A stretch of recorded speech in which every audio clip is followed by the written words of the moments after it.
Ay, give me the chip, I need the championship. Wait, we got a drink next to the team, yeah, we can handle it.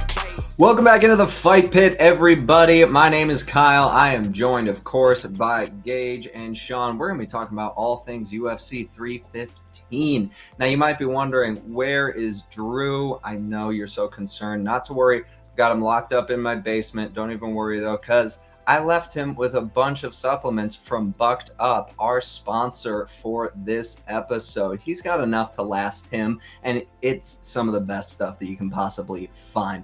Bucked Up has the highest quality supplements and fitness products to help you achieve your fitness goals. They're committed to only using the safest, best ingredients, latest scientific research to create effective and safe products to increase your performance in the gym, increase your energy, promote overall wellness, all that good stuff. Like whatever you need for where you're at in your own health and wellness, Bucked Up's got you covered. They got boosters, BCAAs, vitamins, NCAAs. I don't even know how many different acronyms they got, but whatever you need, Bucked Up's your one-stop shop. And with a 45-day money-back guarantee, all the supplement products, you can try them before you're completely locked in.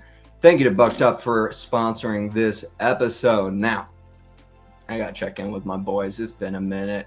Gage, what the hell is up? How are you? A little better when I see them beautiful locks. That smile on the other end. I gotta get it growing back. I got it cut recently. I gotta get it going again. Sean, what is up, brother? It's good to see you. It's been a minute. Yep, good to see you. Happy to go over this fight card. Not sure what's going to happen, if it's going to be good or bad, but I don't think it's going to be hard to be crew together in. No, we haven't had 8 months. It actually is weird. Half a year. My God. Let's see if we can still talk about fights. Let's see if we still got it in us. We got UFC 315 to talk about. Last week, you might not. What's up? Dude, I got creamed last week. My God. That's why I was trying to blow right past it, because nothing went well last week. Like I didn't call any fights, so I was just going to give you a benefit. Yeah. I did great. I think Drew did all right. Gage did great. Then there was me at the bottom of the totem pole just scooping shit out in the field. It was bad. Which never happens. Like you're consistently the most that was as bad. Far as picks go. The fight gods needed you to come back down to earth. Dude, they said you want 70%, we're gonna get you 65. That's all you're getting. So best I can do is 30. Yeah. Oh.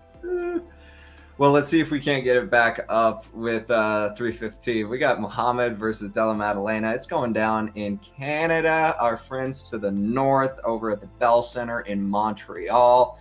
This one, like Sean, you were saying, we were talking about it earlier as well before we recorded. This one, it could be great. It could be a flop. And I know for a fact that whatever I say it's going to be, the opposite thing's going to happen. So we decided, Sean had the great idea, just with this card, take it as it comes. This is going to be, a fight card that happens. And that's all I'm going to say about it, because I don't need to jinx anything. Quick little shout outs on some of the prelims. Obviously, Brad Katona, some of my favorite stuff from The Ultimate Fighter off of that guy. He's going to be opening up the early prelims. You also got Zhang Yang Li fighting Daniel Santos. Pretty even odds on that fight at featherweight, so that's going to be nice and competitive. And then Marc-Andre Barriault facing Bruno Silva. How can you not like that fight? That's just good old-fashioned 185 fireworks. Then, this fight on the prelims is what I'm really excited for. Navajo Sterling is going to be trying to follow up off of his UFC debut. Came off of a unanimous decision over, who was it? Let me see if I can find it. Tuco Tacos, off of Fight Night last December. The thing about Sterling, yes, it was a decision, but he has been a knockout machine. That's what got him the contract with the UFC, was a second-round knockout on the Contender Series. I am hyped as hell for Navajo Sterling to fight, because you can't blink with this guy. Light heavyweight power and it's real. Sean, Gage, what did you think about Navajo Sterling? Am I a little too high on this kid? No, I think it's going to be very interesting to come. The Maoris, out in Australia, New Zealand, that culture. They're intense people. Look at Kai Kara France as an example, and what he does in the octagon.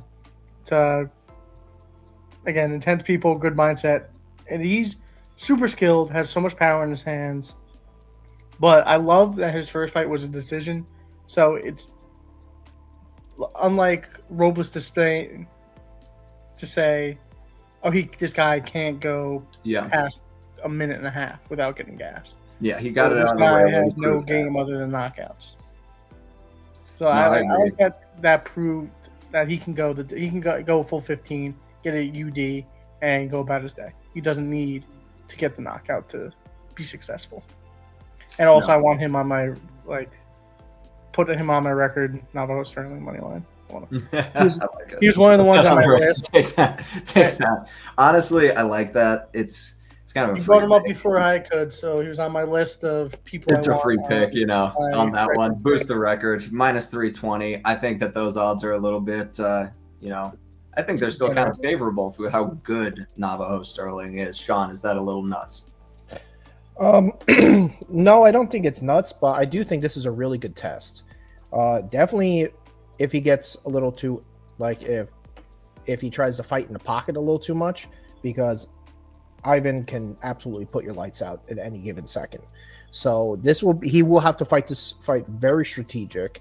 And as much as you look at this fight and you think someone's going to sleep, I can see this going to decision, because you can see Navajo Sterling trying to play it safe, trying to piece him up, work on basically what he went off the last fight, showing that, hey, I can go to decision. This is a really dangerous fighter if I go in a firefight with him. And this is probably not the move he's going to want to do. But there is upset alert on this too, because if he decides to throw caution to the wind, he could absolutely be the one on his ass. So I think Navajo should win this. It could be decision or by finish. I'm going to go with the hype at the moment, but I can see an upset also, depending on how he fights. I like it. And it's, God, this guy, I'm looking down at this card now, because the next fight is another one that's blink and you miss it. We got freaking Ion Cutelaba versus Modestas Bukauskas. I am such an Ion Cutelaba fucking stan. I will be that guy's fan to the end of time. I don't care how many times he hurts me. I will always pick him. So that being said, Ion Cutelaba, first round knockout. I'm always going to say that consistently. Moving right along, we got Jessica Andrade and Jasmine Jasuda Vicious. This fight rocks. This fight freaking rocks so much. Minus 340 for Jasuda Vicious as the favorite. Don't count Andrade out. I've made that mistake so many times. You just can't count out Jessica Andrade. Sean, you can't forget Jessica Andrade is on a skid right now. And I know, but she didn't look great against that Natalia Silva fight either. I'm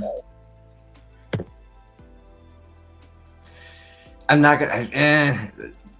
gonna say it's gonna be Jasuda Vicious is gonna get completely outworked here. I'm saying that maybe Andrade could squeak out the win, because she's the scrappy veteran, and I love her to bits. I'm a fan. Never not gonna love that freaking fighter. But Jasuda Vicious is living up to her name. She's lethal. She's coming for blood, and I don't like it that Andrade is on the other side of it. Sean, what you think about this fight? It's definitely an interesting fight, because you got a veteran that has the most fights in this weight class, even more than Amanda Nunes, which is amazing. And you would think that this should be closer in odds, but you look, I preach about it every time. You look at the last fight and maybe even the last 5 fights, and it's the fight before, she went against Rodriguez, and Rodriguez just retired this last weekend, but she had a really close decision there, and then she went against Silva, and she got kind of worked.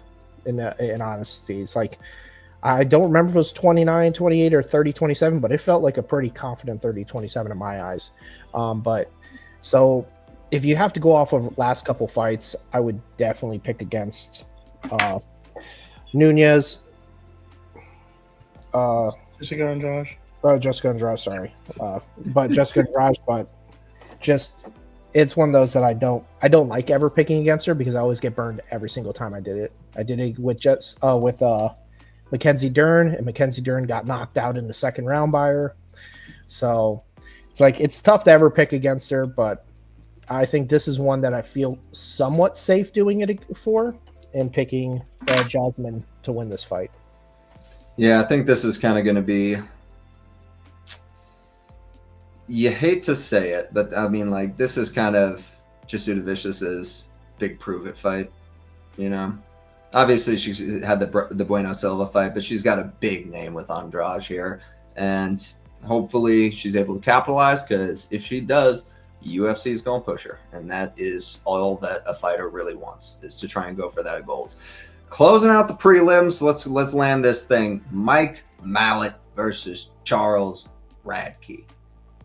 This fight's set at the over-under for this fight is set at half a round, and it's favored at the under.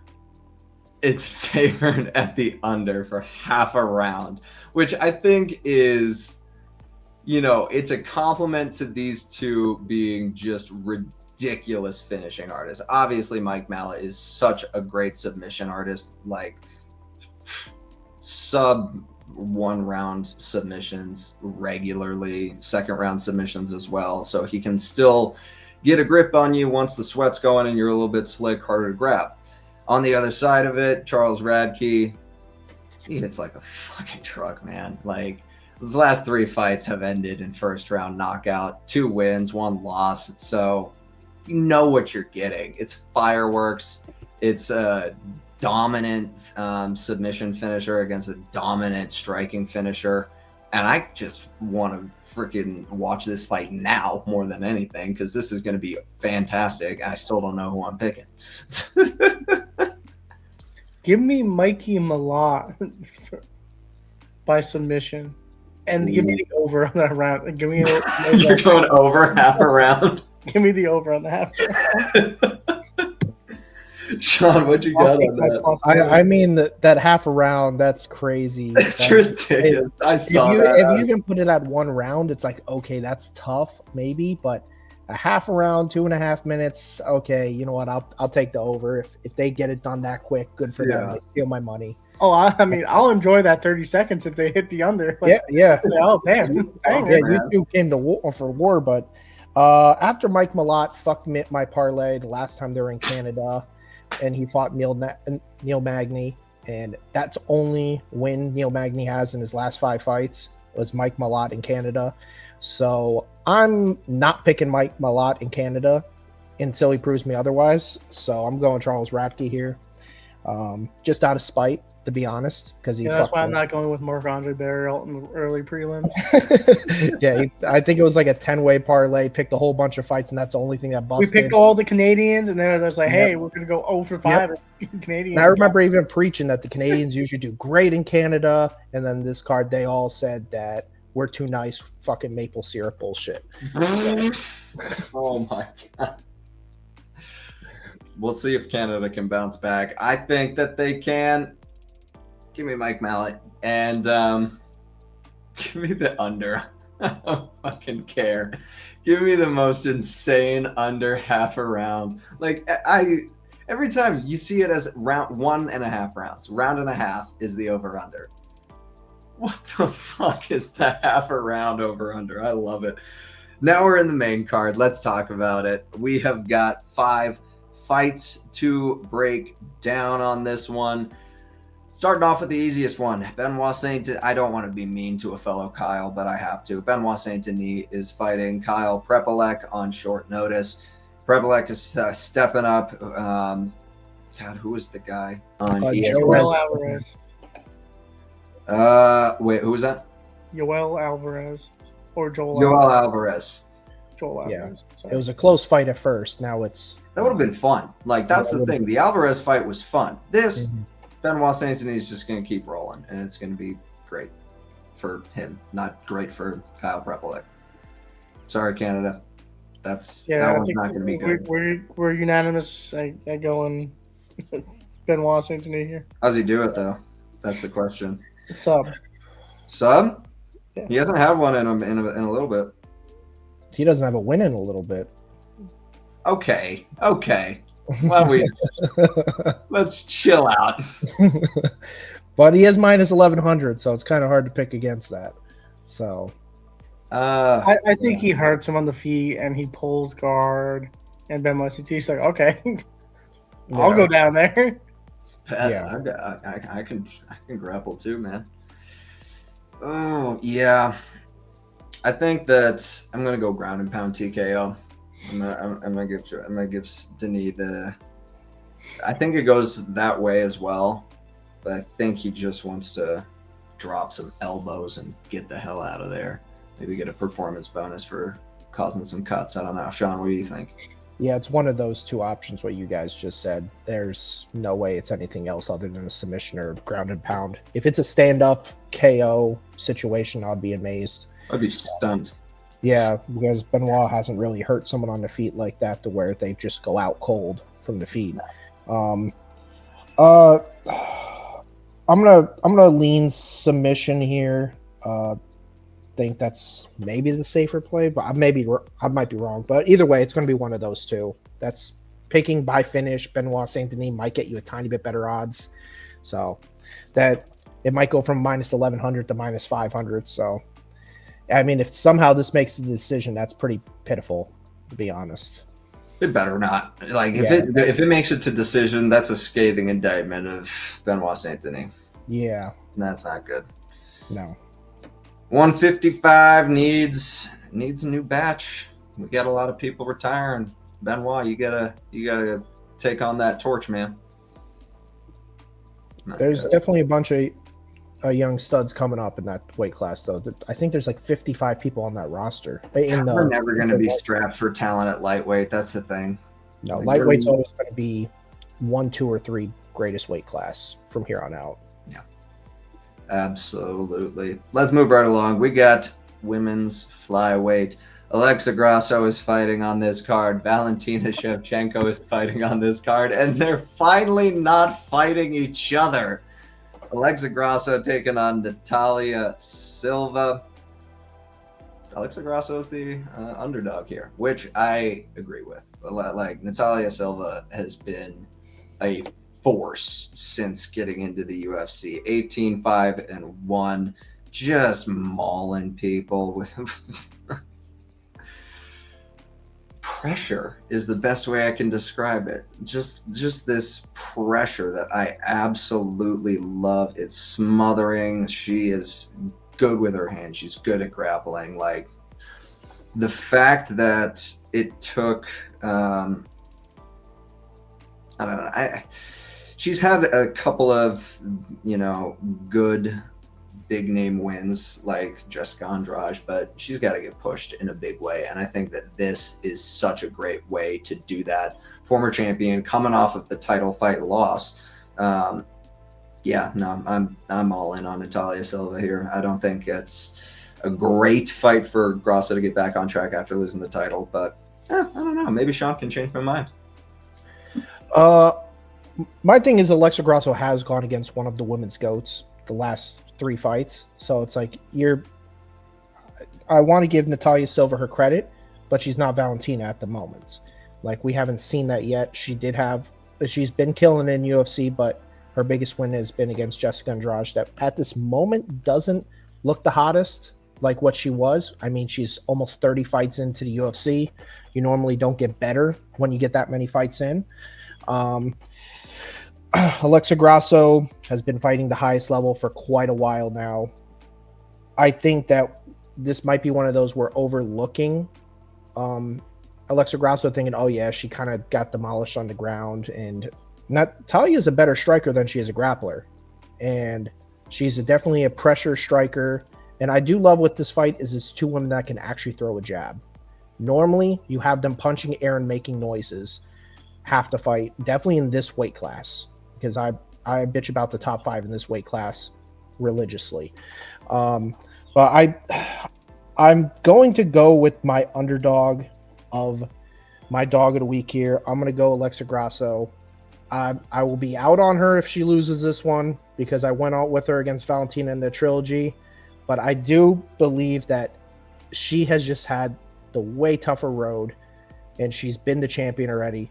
But Natalia's on a crazy hot streak. So she could just be like, hey, I have the confidence to beat a former champ and go make myself the number one contender after this. Yeah. Silva, undefeated in the UFC. Sometimes you don't know what you don't know, and you got that confidence and that swagger. Gage, what you think about this one? Might be a little surprising that Alexa Grasso is the underdog. I thought it should be even odds to be fair. To have it, she fought Valentina 3 times. 1-1, draw 1, loss 1. I don't know how much more you can really ask for there, but it's a tough fight for her. Might not go the right way. I'm still believing her boxing. High-level competitor, still super young, and up-and-comer who hasn't really been challenged. We've seen how it goes this whole year in the UFC. A lot of zeros coming up without anything. So I'm going to go Alexa Grasso by decision. Oh, I'm gonna be on my lonesome right over here because I'm not. I'm just not. And the main reason is we're going back to 3 rounds. And whenever that happens, when a fighter goes from going from the 5-round championship fights back to 3 rounds, there's a little bit of a difference with the expenditure of energy. You can't say she hasn't been there. She was. No, she has been there, and she's going to be a little too careful with her energy. 5 minutes, though. What's that? She only has 3 fights at 5 minutes. 5 rounds. No, I know, and it's her last 3, so that's what she's locked in on. I think she's going to be pacing herself. I think she's going to be tentative, and I think Silva's going to take advantage of that. I really do, because that's what the fight camp's for. True. That's true. I don't know, but this weight class that I bitch about more than any other weight class in the whole UFC. That's false. That's bullshit, son. It's heavyweight. I mean, it's neck and neck. It's neck and neck. Close. It's close. Close. Like when we get Macy Barber coming up in a little bit, I'm going to seem like I'm an anti-feminist here. So it's just going to be ridiculous. So I'm killing. You're sexist, Sean. Yeah, that's it. My God. They don't have a dick. They don't deserve to be in the octagon kind of situation. Jesus. Clip it. Girl, clip it. Yeah, exactly. No, we're moving on. You're done. We're moving on. Jose Aldo's fight. Put the Always Sunny title screen. Sean gets canceled. Fucking Christ. Yeah. No, but in all seriousness, you see a lot of the girls in this weight class overpace themselves all the time, and it ends up in a lot of slower fights. And that does go with what Kyle's saying up there. It's like it does make sense if Alexa Grasso does slow it down, and I could definitely see that coming too. I'm picking Alexa strictly off of her resume. I'm not even picking off of if I wanted to pick off of how it's gone recently, I would definitely be picking Silva here. See, and I'm going off pure vibes. I think it's Silva by decision. I don't think she's going to be able to finish Grasso. Like you said, she's too smart. Has earned all of the credit and praise that has been lauded on her. Obviously, she was the champion of the world for a fucking reason. She fought a Mount Rushmore fighter to do it. That being said, Natalia Silva, 29-28. Give me it. Jose Aldo's fighting. I hope it's for the last time. He's fighting another old-ass man. Aiemann Zahabi. It's been a great freaking career for Jose Aldo. I just want to... I don't even want to talk about the fight. So if y'all want to jump in and talk about the fight, because I'm just going to talk about how great Jose Aldo was. I don't think he's done. I'm done. I hope he is. I don't think so. Really? He's looked great. He's looked okay. Bro, he got robbed. What do you mean looked okay? He has looked okay. He has fought a lot of people that are more at his, level. Well, last fight he fought someone I think was 28. He's fighting somebody that's. What are you talking about? Oh, Batista is what you're talking about? And he legitimately just held him against the cage and did absolutely nothing to him that was crap. The entire fight. And I guess control time gives you the win, even if you land 0 goddamn strikes. And Jose Aldo that's the case. Pressure, strikes landed, strikes attempted. You know that they award for stupid ass position. Yeah. Yep. But that's one thing if it's a takedown, but against a cage like that is goddamn ridiculous. That's fucking absurd. Clinching like that and getting points from is fucking absurd. Mm-hmm. But that's Kamaru Usman style right there. He's looked good against not world-beating competition. I'm not used to for Jose Aldo. Like, I'm so used to, Jose Aldo is going to be fighting somebody with a single-digit ranking. Like, that's how it goes. But we're way past that. I can't cope. Hey, he's not Tony Ferguson. That's true. Right. He's not losing every freaking second that he's out there. And he won his previous fight before that too. So in his 2 fights back, he's 1-1, and the one he lost. There's only 2 older guys that I see fighting, and I'm like, yeah, you can go another one. It's Jim fucking Miller and Jose Aldo. Really? All right. I still want to see just one those more 2. fight. I want to see one more fight for Jose Aldo after this. I'm gonna just sit up here and be like, hey, Jose Aldo is, in my opinion, one of the greatest featherweights that has ever fought. If he's not your top 3 featherweight coach, I'm still gonna do this. I think you put Volk above him. You might be putting Max above him, obviously, but like top 3 all-time featherweight. Had one of the most ridiculous championship runs. Oh my god.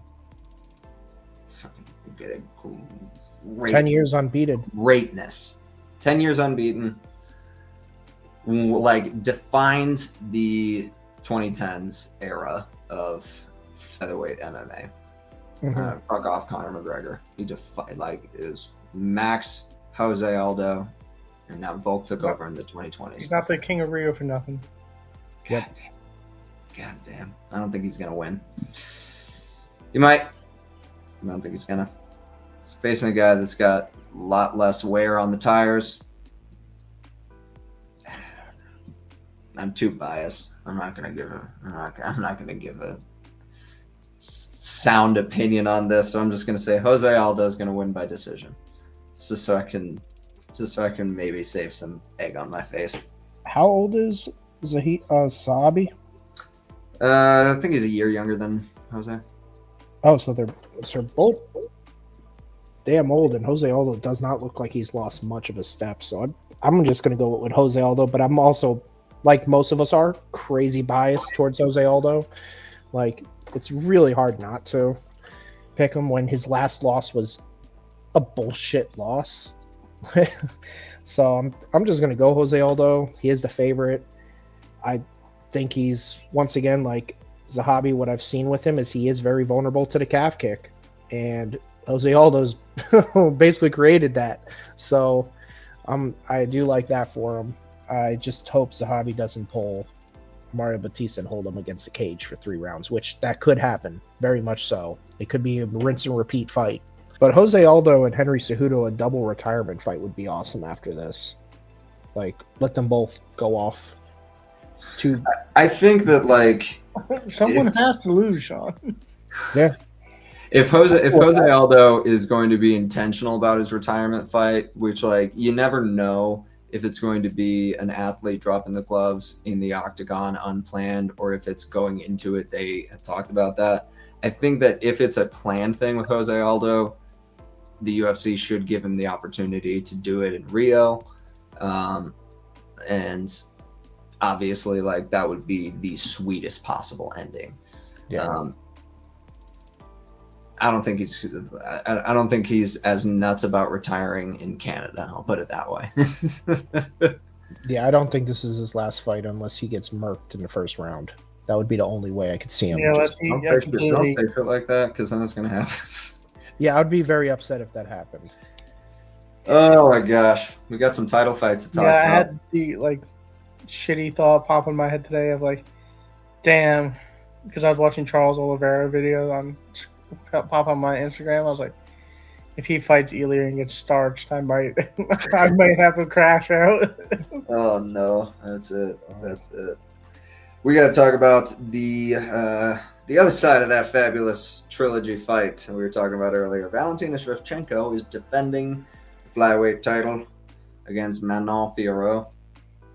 I've been practicing that one, legit been practicing that one. We're tough. Close. It's tough. You got it. We're Bud. not there yet. You got it.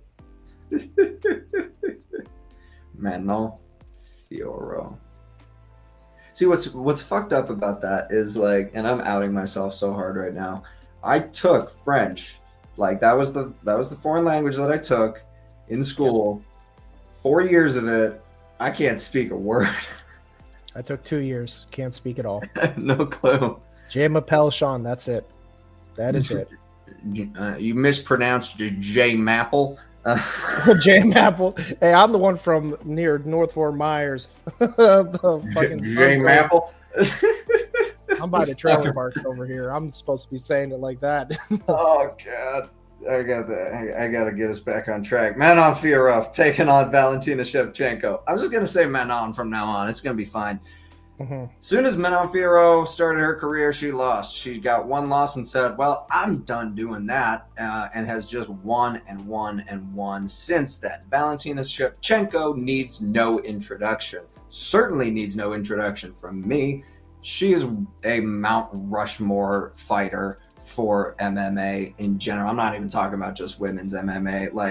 Literal assassin, super spy, master of so many different martial arts disciplines, firearms expert, speaks 8 languages, ballet dancer.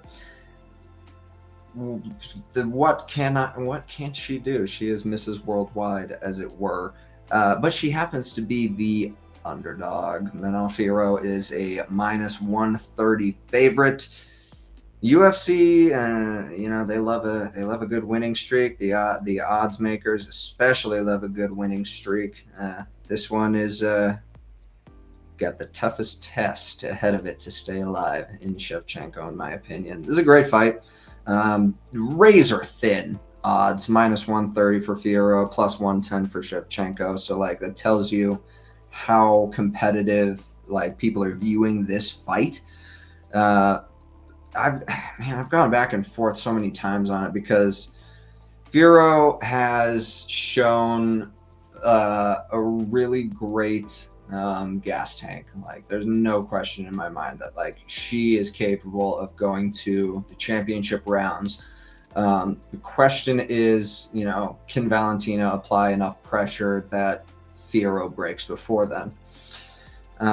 She's done it before, some of the most insane striking Muay Thai technique that you're ever gonna see, and it sucks. It hurts.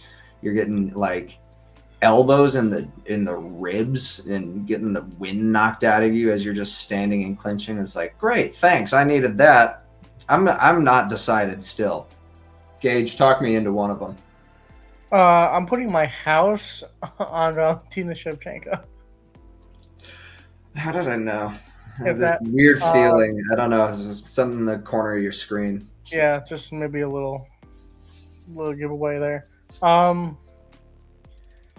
She's the best until proven not. It's very simple. I'm not going to get over analytical of her career or her last fight against Alexa Grasso, or there's no point. You know who she is. You know what she does. You know what she's there for. And you're going to see some tap dancing at the end. I think she can do it every which way she wants to once she figures out what you want to do in that fight. Your best chance to beat her is in the first 2 rounds. After that, you're in trouble. a lot of trouble, actually.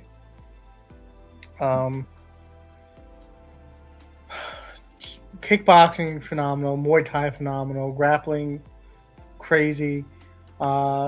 She proved it with Alexa Grasso.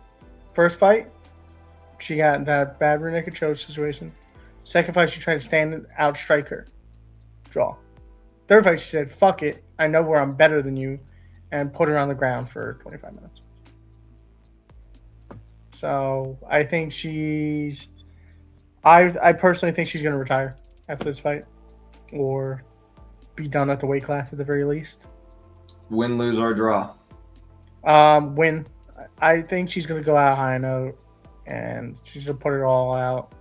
And she's kind of done everything. Unless Amanda comes out and she wants to run it back with Amanda, I think she doesn't have a lot left to prove.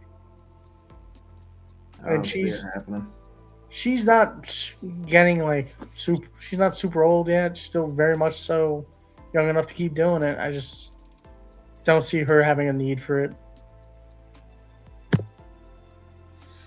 It'd be interesting to see.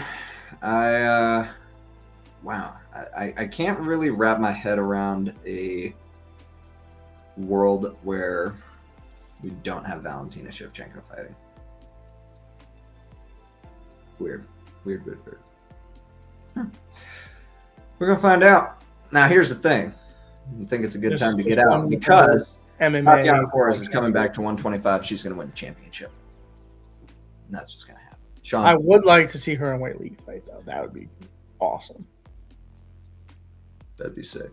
I think Whaley needs to move up just because there's nothing else that weight class for at the moment. There really isn't. Like when I say there's nothing for Valentina, really, there's really nothing for Whaley.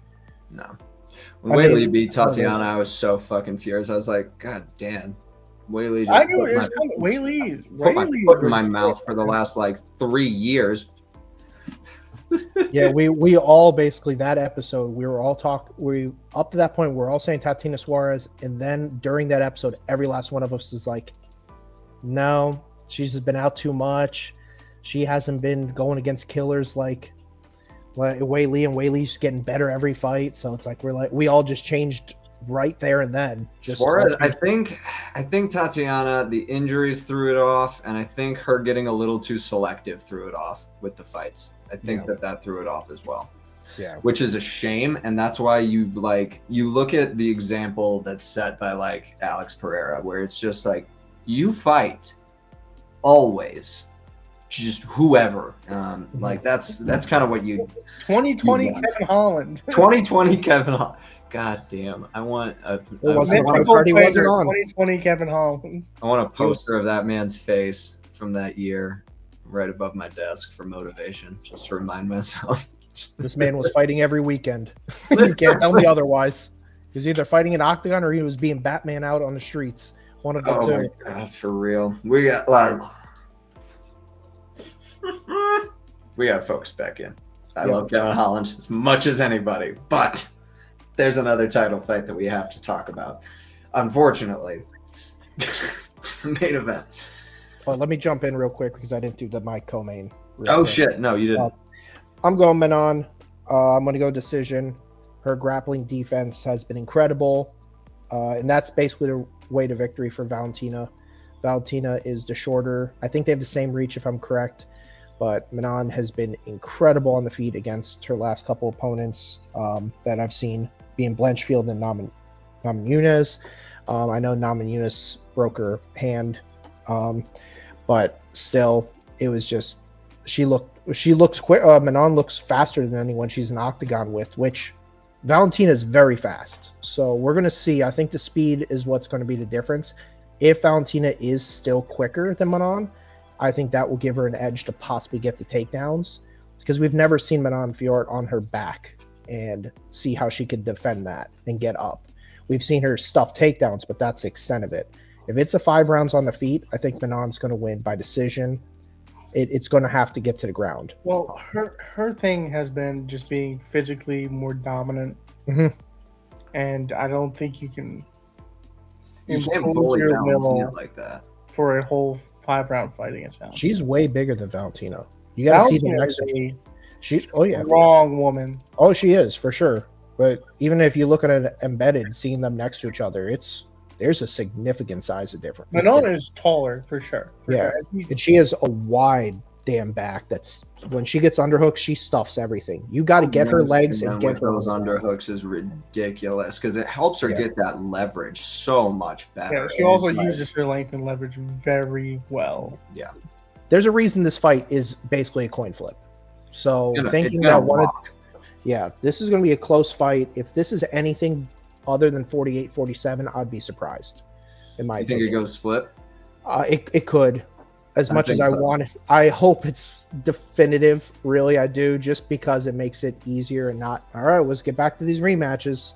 Like that's the thing. If it's split, it's just let's do that again. So I just have Manon 48-47, hopefully unanimous decision, and Valentina can do whatever she wants. If she wins, good. I hope we see Zhang Weili come up. I would love to see that, but.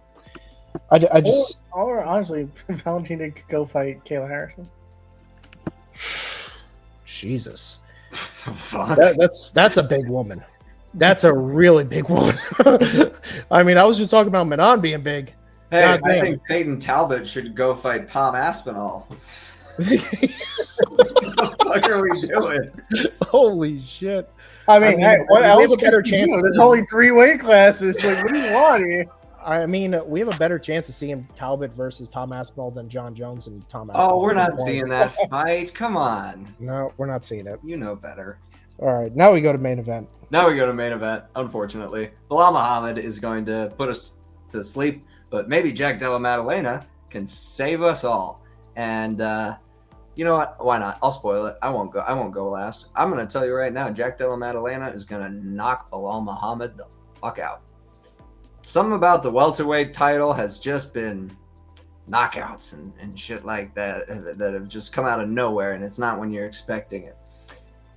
So that's what I'm going with. Jack Della Maddalena, very similar to Manon Fiorot, started his career with 2 losses and then said, you know what, I'm done with that, and decided to stop losing and just win. This title shot is so deserved. Like, this guy has been like grinding his face off. Can't speak highly enough about Jack Della Maddalena. He deserves this title fight probably more than anybody. No, Tom Aspinall, but I mean, he is the champion. Who are we fucking kidding? Gage, who's winning in the main event? I'll just say Shavkat Rakhmonov in about 3 months, but I hope so.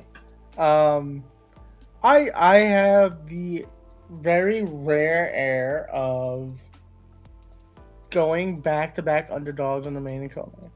I do think Jack does it. I think Belal is super. We know what Belal is. We know it. Come on. I mean, not as great because I snoozed through it. I feel horrible doing this. He's my Chicago guy. Like, come on. Why am I doing this? I think he does take Jack down, but Jack is very good off his back. That's the thing. I think he also can match Belal's strength. I will say Belal's not. He's very physically strong. He is. Jack will hunt his submission. I think he does get it. I think Belal overextends himself to try and keep Jack down because Jack is the much better striker. Like, I don't think it should be close. And to keep Jack down, he might put his arm in a weird spot or give Jack a way to get to the back. And I think that's how it goes. The one thing I will say, and Belal is so good with this, he is fantastic at tucking his chin, and he doesn't give up his neck a whole lot. But I could see him giving up an arm, like you said. I could see him maybe being like, oh shit, that could get Kimura, that could get armbarred right there. You never know. He's very good at tucking his chin, keeping his neck protected. Yeah, I don't think he'll get choked. No. I'd be very surprised. But a joint, something like leave something there too long. I can see that. I can see that for sure. Sean, who you got? 2 years ago, I made a video about talking about Belal Muhammad and saying that this guy is not the best at anything, but he has one of the best fight IQs in all of MMA. And he just finds a way to win. He takes the fight where he wants the fight to go, bigger or smaller opponent. I think that's what's going to happen here. But Jack has that nuclear bomb sensation anywhere. Like it could be with a broken arm, grappling with Gilbert Burns for 2 rounds, then screw it, I'll just use my knee and crush your skull, or just landing submissions. Like, he knows how to finish fights and make them exciting. So it's like, it is a close fight. I think the odds are more appropriate now because it's like a -190. It was like a -250 for Belal Muhammad, and I thought that was a little ridiculous because people kind of forgot how goddamn good Jack Della Maddalena is. I think Jack's only way to victory is finish. If this goes to scorecards by any means, this is Belal Muhammad's fight because he is just incredible fight IQ. We just saw it with Ian Gary with how he uses fight IQ to win that fight and survive too, just the way how he survived the fight too. Then, well, that was because Carlos Prates had no urgency, he had low out fight IQ. So it's one of the things. I will say, up until the last 2 minutes of that fight, Ian Gary was fighting a very smart fight. Mm-hmm. And I think that's a very underrated stat that you can't exactly put on paper. Like, you could put on reach and wins and losses, KOs and submissions. You can't exactly do that with someone's fight IQ. And that's where I think Belal Muhammad can win this fight by decision. I hope it stops away, and I hope Jack gets the finish. But I feel like we're going to have to wait for Shavkat to get the job done. And we're going to have to, I think it's going to be Belal and Still. I'm going to say 49-46. Boo! So we got and new, and Still. Yep. And then for the other one, we got and new, and Still. Mm-hmm. Interesting. I want both of them. So none of us are going. There's no way that two of us have the same ones correct. So no matter what, someone will be the winner between us three. Someone's gonna be, unless we all go next 1-1 week somehow. Sean, I know you're just gonna blow us away with this. I mean, no, technically Sean's the only one that could. Really? I thought I went and new and then and Still. I went and new and Still. So I went Manon. You went Kyle. You went Manon also. I went Manon as well. Yeah. So and then you went Valentina, but then you two both went JDM. I went with Belal. So there's a way that any one of us could win this one. I didn't pay attention enough in probability and statistics. Let's talk about trivia. Sean, what you got for us? All right. Who's that Pokemon again? No, it's not who does Pokemon this time, but it's a top 10. Yeah. We're going off the welterweight division because of the championship on the line. Sick. And it's a top 10. Pretty simple. Who has won the most fights in welterweight history? Just throw them names out there. And George St. Pierre. George St. Pierre is number 2 on this list with 19 wins. Let's go with shit. Let me think about Kamaru. Kamaru Usman's tied in 5th. Give me Robbie Lawler with 15. Robbie Lawler is tied in 9th with 14 wins. So you got a 1-2. Oh, this is wins, not fights. Yeah, wins. Okay. Yep. Shit.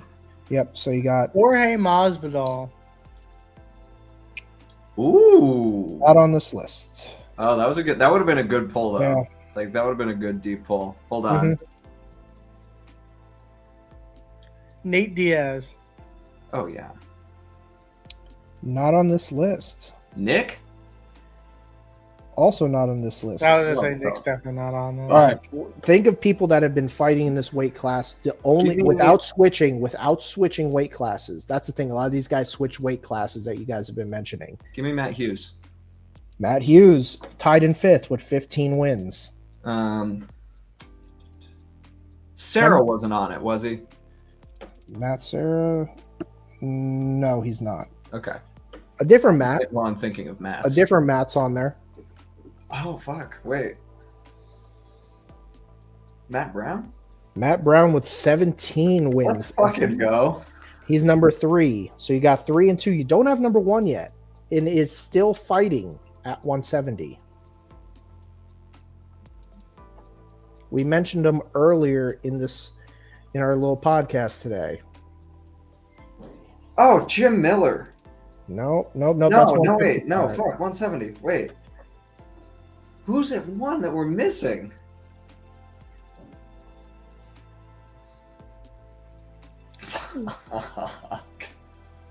We brought his name up only for a moment, but we mentioned him in this. He still normally fights about twice a year, every year at this point. Kevin Holland. No, he's not on this, but he probably could be on this very soon. Shavka. Nope. All right, think of this guy's never been champion. He just fights and fights anyone. He's been fighting a lot of up-and-comer kids recently. Who has been fighting a lot of up-and-comers? That makes me want to say RDR, but Gerald Mearshart? Nope, he's 185. You guys are going to slap your forehead. Let's go to some other ones. We'll come back to this one. I'll give you some hints. I'm fucking pissed at myself now. We'll go to... Think of some other champions in this weight class. Other former champions. Condit. Condit is not on this one. Is Leon on it? Leon Edwards has 14 wins. He's tied in 9th. Fascinating. Think of maybe the main event.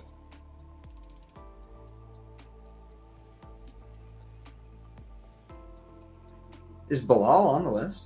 Belal's on the list at 15 wins at welterweight. No Really? shit. Yeah, he won 10 fights before he got this this fight. Yeah. Holy shit. Yep. I'm gonna be so mad when I figure out who 1 is. Oh, yes, you are. And number 4, I'm trying to think of a hint for him. Has always been rated until recently. He's always been in top 15. But he's never fought for the belt.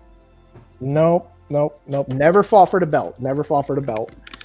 Wonderboy's not on the list at all? He is not. What the fuck? He might have like 13 wins in the weight class. He might be like one off. That's the thing. So the lowest it has to be, you got to think of someone that's at least has 14 wins in this weight class. In the class too, because I was about to say Cowboy, and I'm like, no. Yeah, he switches too much. All right, this guy fought Mike Malott and beat him maybe a year ago. Mentioned him earlier. Why I'm not picking Mike Malott. This is number 1 with 22 wins in this weight class. Oh, Neil Magny. Neil Magny is number 1. Holy shit. That's pretty bad, right? All right, number 4. So you got number 1, 2, What about 3. Jeff Neal? Who was it? Jeff Neal? Jeff Neal. Nope. Okay. All right, so next one we're going to is number 4. It's 16 wins.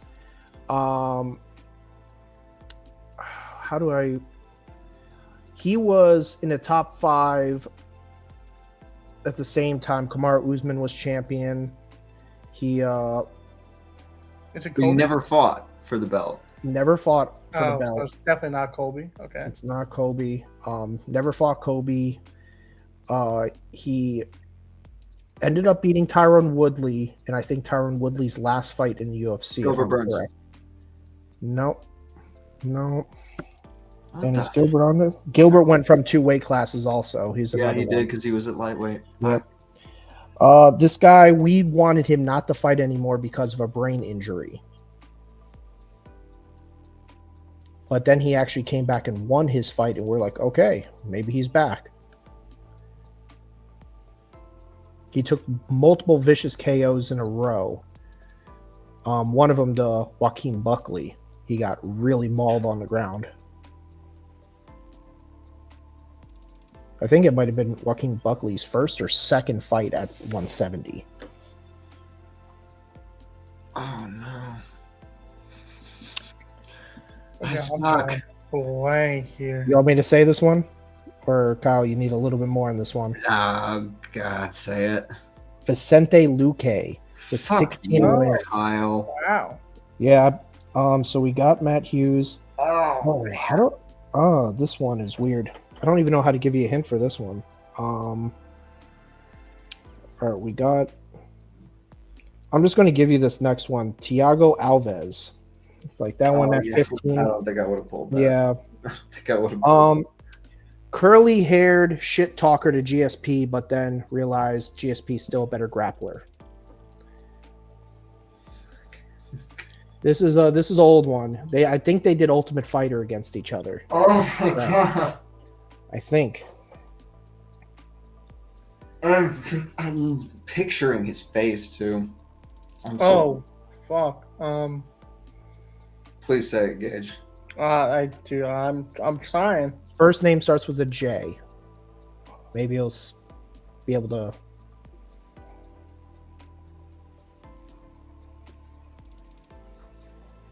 Dude, holy shit. And I think everything else. Oh, the last one you haven't got either. That one's a hard one to give a hint for, but I could try. I don't know. All right, Josh Koscheck. Check. Josh Koscheck with 14, tied at 9th, and I think we got every. Like, this is the thing. Koscheck, in my mind, for some reason, stuck at 185 because of the Ultimate Fighter. Stuck in my brain as a middleweight because of the fucking Ultimate Fighter. Yeah. All right, and the last one, tied at 9th. This one's confusing. This guy's never made it really above like 8 in the rankings, but he has 14 wins. He just fought legitimately last week, I think, at welterweight, and I think he won. It was last week or 2 weeks ago he fought. Ponzinibbio? Nope.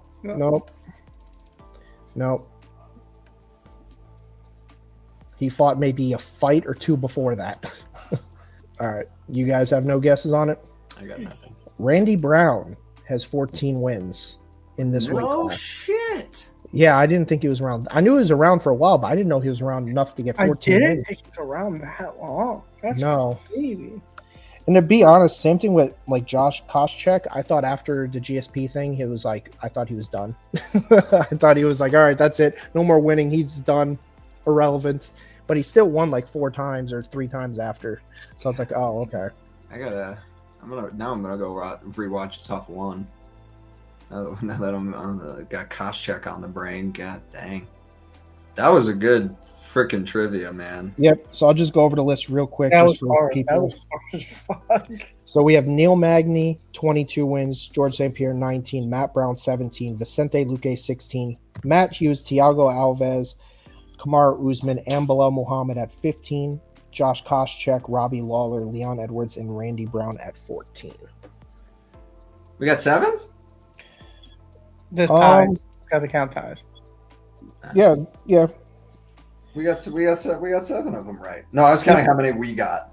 Oh, yeah. Yeah, the only ones I had to give I you know how to count to 10, Alves, Gage. Randy Brown, and Josh Koscheck. I think every other one. Neil Magny, I did give you guys a billion hints, but you got there. But so 7 to 10, pretty good. Well, as soon as you said George St. Pierre too, I'm like, I'm fucked. Neil Magny is fucking crazy. Dude.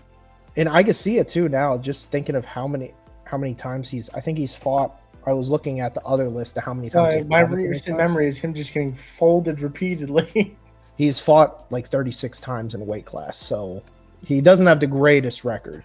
But he also didn't move around. There's so many welterweights shift, dude. Holy Yep. fuck. Either 155 to 170 or 170 to 185. It's almost like Yeah. it's 15 pounds is too big of a fucking jump. Yeah. Oh my gosh. Well, that's all we got, I think. Any parting wisdom you want to share with the beautiful viewers at home before we get the hell out of here? God, I hope it's a banger. Fuck Me too, Belal. man. I hope I'm wrong in the main event. Like, I'm totally okay with losing picks when it's watching a cool knockout. We're always good with we're always good with losing a pick if we pick boring ass decision. Yeah. That's totally fine with us. That is completely okay. And we'll see where all of our picks go. We got to get back on track after last week, but as you know, Oh, freaking- that we shit. hey, listen, this is a It's group. more of a me shit over here. This is a group, all right? How many? Oh, man. If you're hanging from a chain over a cliff, how many links have to break for you to fall? Only one. Zero, because I'm we're a on unit. top. I'm on top. I'm the first link. I'm The good. first link, he says. I'm big enough that I'm breaking that fucking chain regardless if I'm hanging off. That chain doesn't stand a chance. I need 3 or 4 of those bitches. I fucking love it. Oh, that's all the time we have for you in the Fight Pit. UFC 315 is going down in Canada this weekend. Make sure you tune in. Make sure you're riding along with us for all of our picks. We do good. As much as I like to joke about last week with this episode, geez, we do good. We're hovering 65, 70%. Many good. Good We picks. do good. We do such good, many good. Caveman out. Oh my gosh. Until the next time, that's been Gage, that's been Sean, this has been Kyle. We have been talking about UFC 315, and we'll see you on the next episode of the Fight Go Pit. Knicks. Go Knicks. Go Make Nick. sure you Yeah. hit that like button, make sure you subscribe, follow us on all the platforms. See you later. They know what it is, know what I do, know who I am, who don't understand. Yeah.